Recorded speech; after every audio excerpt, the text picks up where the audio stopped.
Hello everyone, hope you are doing very well. In our previous lecture, we have studied the browse method, which is one of the important ORM method in Odoo 19 for our custom module.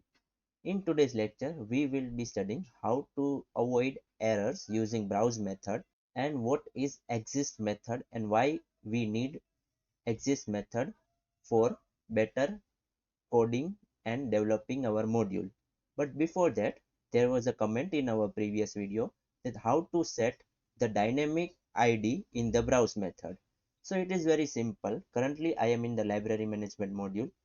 When I go to the code in the library.books, here is our browse method which we have created in the previous method video. So if you want to set the dynamic ID, all you have to do simply take the particular model and add the field of that particular model. Currently I am in the library books model only, so I simply need to write rec.id because browse method always takes id. What it will do, when I click on browse method, it will give the id of the current particular record in the form view. Now if you want to see the particular output, I will just change name to price to name, and simply I'll just restart my module. Also, I'll clear the logs for better visibility, and after that go to the browser, open record, and now when I click on browse and go to the code, you can see the name of the book which we are in, that particular form ID is shown here. So with this functionality you can get the dynamic ID. It was the comment in the previous video, so I hope this understand by the particular user if you want to set the dynamic ID. Now back to the current topic. Now we already have studied that if we add a valid ID in the browse method, nothing will affect our particular code.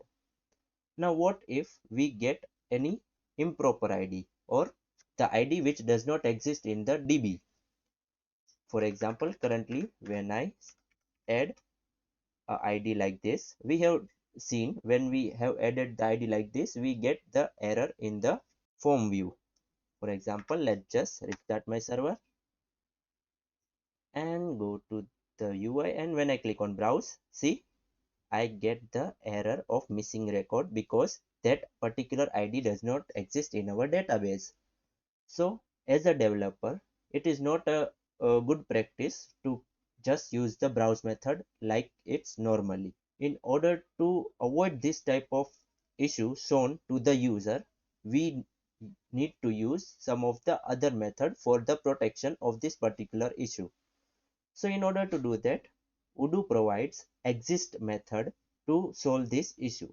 Now currently you can see I am getting this issue. Now what I'll do, I'll go to the code, and here simply I'll add a condition.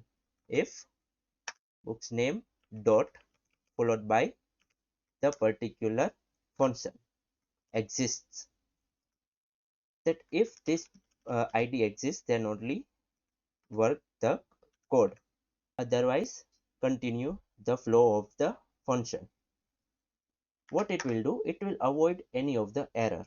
Now when I restart the server, go to the browser and click on browse, see, even though we don't have that particular ID in the database, the error is not shown in the UI. Why? Because it is handled by exist method of Odoo in Odoo 19. And as you can see, this condition will be set as false, so we will not get any of the value as well. Similarly, if I add proper ID, for example, let's just add the ID of the particular form, restart it again and check again, and server, see, I can see the ID record is shown. So it is a very simple method, but it can help you to write the code more effectively and efficiently. As a developer, it is our good practice to set all the edge cases for the particular methods. So I hope this topic had been understood by you. Let me quickly summarize today's topic. What I have done in order to avoid the error in the UI for the browse method, I have simply add the exist method in the particular code. While adding this method, what happens? It will avoid the error in the UI and check internally from the backend. That's it from today's lecture. If you have any doubts regarding the topics, please let me know in the comment section. Till then, thanks for watching.